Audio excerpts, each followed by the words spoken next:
मैं एक बात कह सकता हूं कि कांग्रेस पार्टी परिवारवाद से ग्रस्त है। हरियाणा प्रदेश में जो चौधरी भूपेंद्र सिंह हुड्डा का जो परिवारवाद है, उस परिवारवाद के कारण से ही आज कांग्रेस पार्टी लगातार हरियाणा प्रदेश में टूटने जा रही है और अनेक लोग हुड्डा साहब की इस परिवारवाद की जो भावना है उससे ग्रस्त होकर के कांग्रेस पार्टी छोड़ेंगे।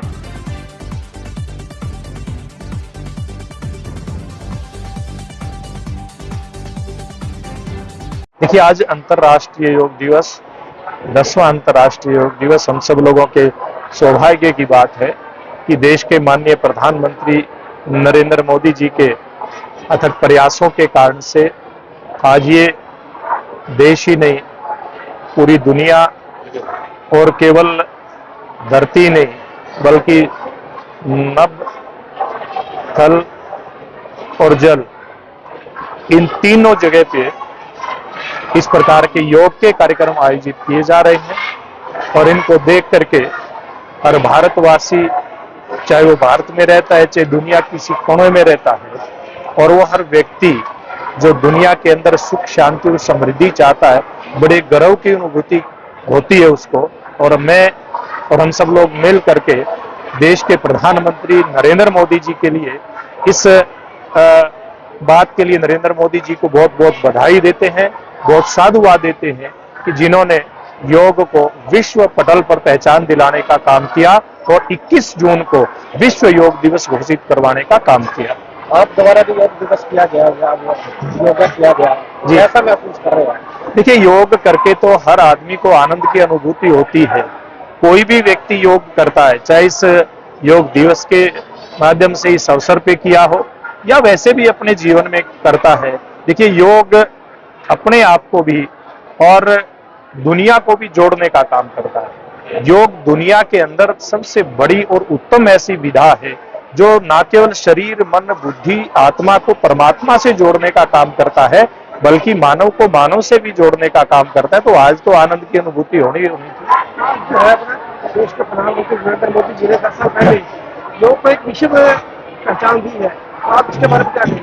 देखिए, मैं एक बात कहना चाहूंगा कि मोदी जी के ध्यान में एक बात है कि देश संविधान से चलता है, देश संस्कृति और संस्कार, इन सब बातों को लेकर के देश आगे बढ़ता है। देश को विकास चाहिए तो देश की विरासत भी साथ साथ आगे लेकर के जानी चाहिए।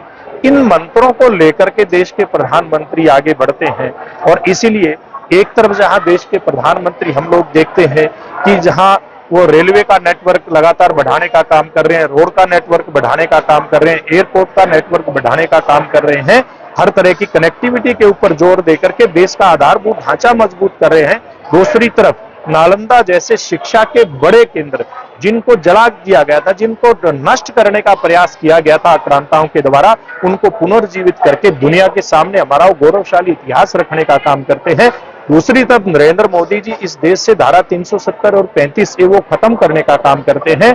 नरेंद्र मोदी जी संविधान के प्रति लोगों की श्रद्धा बढ़े।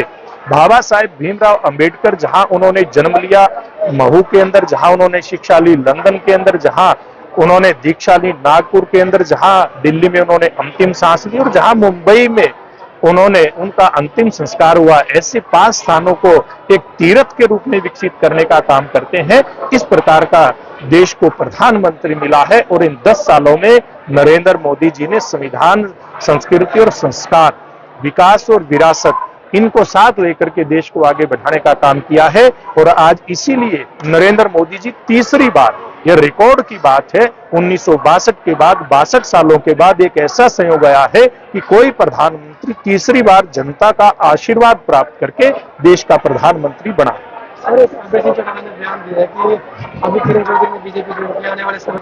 देखिए, मुझे नहीं पता अभय सिंह चौटाला ने क्या बयान दिया, लेकिन मैं एक बात कह सकता हूं कि कांग्रेस पार्टी परिवारवाद से ग्रस्त है। इस देश में जिस पार्टी ने ये रिकॉर्ड बनाया हो, जो रिकॉर्ड अभी नरेंद्र मोदी जी ने बनाया है, तीसरी बार प्रधानमंत्री देने का देश को, जवाहरलाल नेहरू 3 बार लगातार प्रधानमंत्री बने थे, जिस पार्टी ने इतना बड़ा काम किया हो, आज वो 100 सीटों का आंकड़ा देश में नहीं छू पाती। लगातार हरियाणा प्रदेश में न्यूनतम स्तर पर कांग्रेस जा रही है। इस स्थिति में कांग्रेस पहुंची है तो देश में भी राष्ट्रवाद के कारण से, हरियाणा प्रदेश में जो चौधरी भूपेंद्र सिंह हुड्डा का जो परिवारवाद है, उस परिवारवाद के कारण से ही आज कांग्रेस पार्टी लगातार हरियाणा प्रदेश में टूटने जा रही है।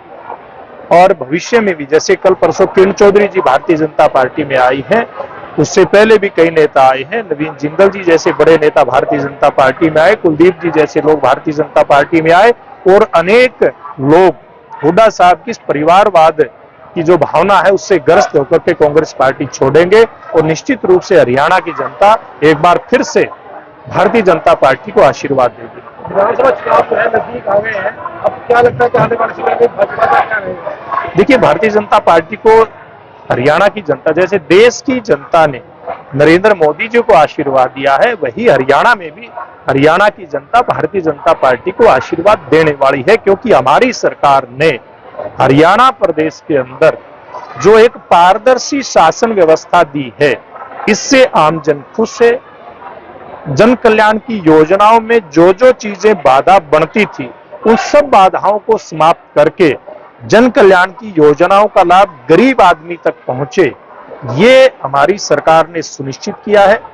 विकास निचले स्तर तक पहुंचे, ये हमारी सरकार ने सुनिश्चित किया। इसलिए हरियाणा की जनता हमारी सरकार को, भारतीय जनता पार्टी को पुनः आशीर्वाद देगी, ये मैं मान करके चलता हूं।